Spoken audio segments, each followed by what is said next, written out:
You start a sentence, and someone cuts you off, again. Here's the uncomfortable truth. Most interruptions aren't rude. They're a status test, and there's one move that ends it without starting a fight. You're mid-sentence. You're finally saying what you actually think, and someone jumps in like your words had an expiration date. You pause. You smile.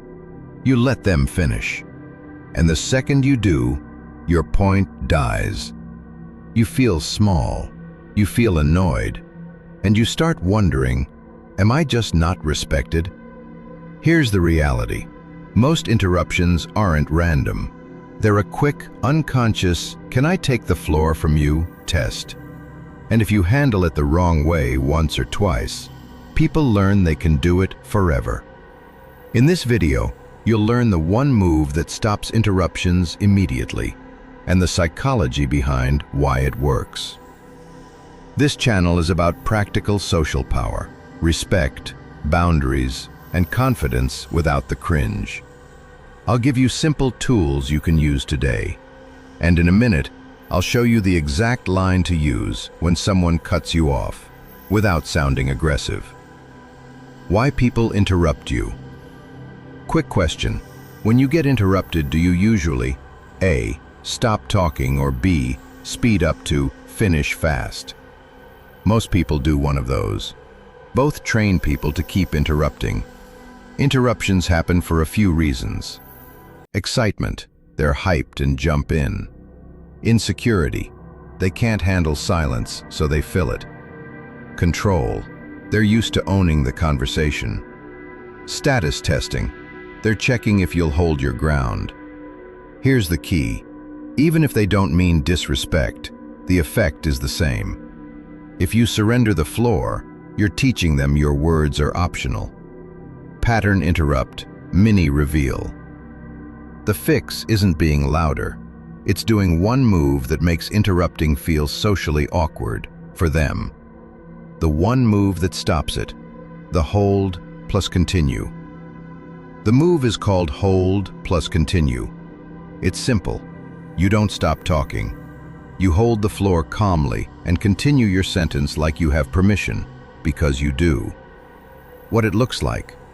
You keep your pace. Don't rush. Don't speed up. You slightly raise your hand, not dramatic, just a subtle 1 second. You maintain eye contact or keep your gaze forward. You finish your thought before yielding. This isn't aggressive. It's normal adult conversation leadership. Why it works psychologically. Interrupting is a momentum move. People rely on you freezing. When you keep going, you create a tiny social speed bump. Oh, they're still speaking. Most people back off automatically because they don't want to look rude. In a second, I'll show you the exact sentence to use when someone doesn't back off, because some people won't. However, micro-story number 1, work meeting. Micro-story, a team meeting. Someone presents an idea. A louder coworker interrupts with, "Yeah, but," and takes over. The presenter smiles and stops. The room follows the interrupter. Next week, same meeting.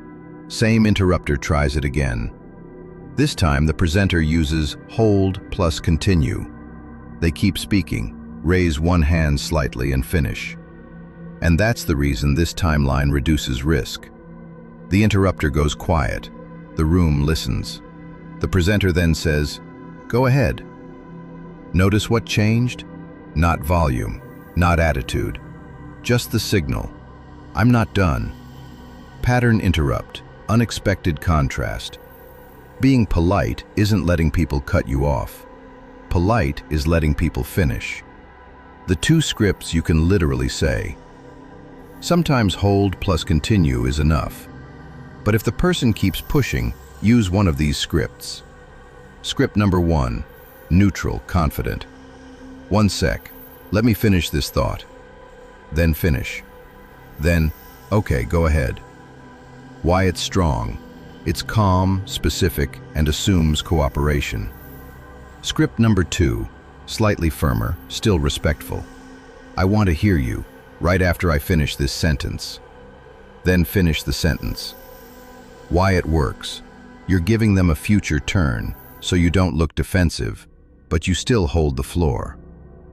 Pattern interrupt. Quick question. Which one fits you more, neutral or firm? Pick one now. Don't decide later. Later never comes. Mistakes that make interruptions worse. Here are the 3 mistakes that quietly invite interruptions. Mistake 1. The apology start.